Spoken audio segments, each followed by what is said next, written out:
Your response to any of the above on this act that is trying to reform an area you know so much about, and as discussed there, we just heard the congressman say, well, maybe they'll get a deal. A lot of Republicans seem to think that that's a non-starter for them. Well, the George Floyd Act has to pass, Ari. Qualified immunity is one thing. That's the technical doctrine about whether a right has to be clearly established before you can sue a cop in civil court.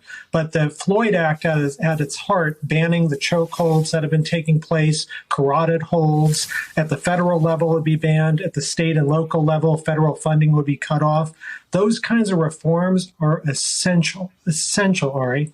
And then when you get to qualified immunity, I agree with what was just said. I mean, the Supreme Court has gone really out on a limb to protect qualified immunity. And, I had that case about stealing. Cops stole a bunch of money from someone, and the court said, well, there's no clearly established law against cops stealing, so therefore the cops can get off. That makes zero sense.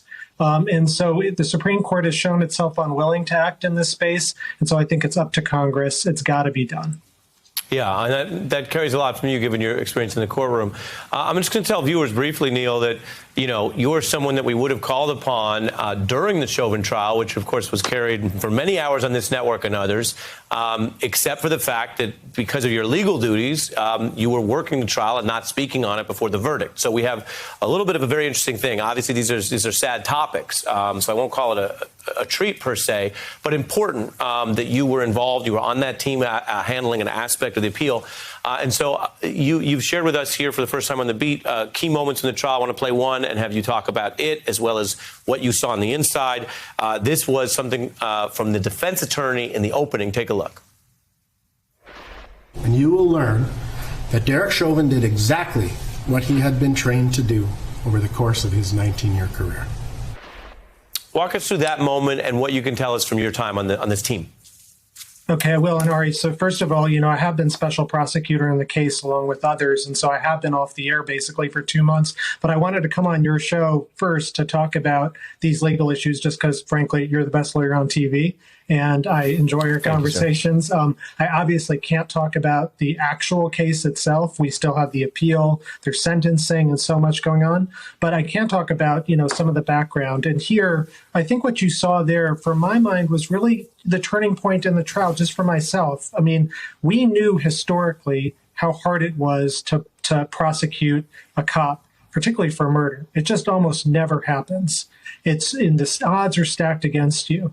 And when I heard the defense attorney, who did a superb job, but when I heard him say in the opening that, we will show that Officer Chauvin acted exactly according to his training, I thought, that's going to be a hard one. I think, my courtroom idea is always to under-promise and over-deliver. And it just struck me as a really hard thing to say that that's exactly what the training is. And that's where I think you saw really a very different view of policing at the trial from, I think, the way a lot of people think of it. A view, in which police chief after, and police officer said, this is not the way we do things. Yeah, and we really saw that throughout the course of it, arguing by, I would say, implication through the questioning, which is what good lawyers can do, and then in the closings about whether this was something that could redeem policing. Would a guilty verdict be good for policing to the extent that people want to look at it that way? Of course, the jurors have an obligation to simply find the facts, but we saw that in that powerful closing. And then there was another moment in the closing, again, transparently with viewers. We do a lot of journalism where we pick different things here for everyone. This is one, though, that you specifically flagged, given your experience. Let's look at this closing moment here. This was Jerry Blackwell in the closing. Take a look. You were told, for example, that Mr. Floyd died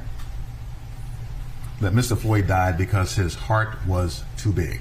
You heard that testimony.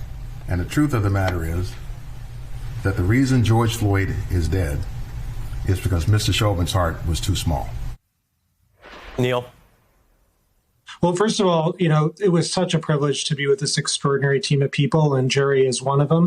And this was a group of A-listers through and through who didn't act like A-listers, that we all helped each other, and Jerry was amazing. And I think there you just see a good example of lawyering in which, we avoided rhetoric and emotional stuff throughout. There was all sorts of, people saying, oh, you should, be silent for 9 minutes and 29 seconds in the closing and things like that. It was just the facts. And at the very end, I think you saw that one instance of rhetoric, which I think was important because it did capture in just a couple sentences what the trial was all about. And the trial is one victory. It's an important victory. But as we are seeing now, incident after incident, even after the trial, it's just a victory. It can be the springboard to doing more.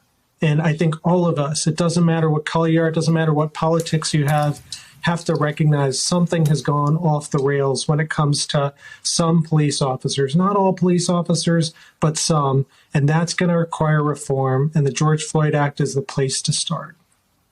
Yeah, and as you say, it is a tragic and sad aspect of where we are, but nonetheless where we are, that we have this major piece of legislation that we were just discussing with its co-sponsor here on this show that's named after him. And his death, his loss exists regardless of what happens in this trial or in the Congress, and yet there are calls to do something. So, Neal, you've been doing something, obviously, with your labor on that project, as well as sharing some of your insights. So thank you, sir, Neal Katyal. Hey, I'm Ari Melber from MSNBC. You can see more of our videos right here, or better yet, subscribe to our YouTube channel below. You could have been anywhere in the world, but you're here with us, and we appreciate that.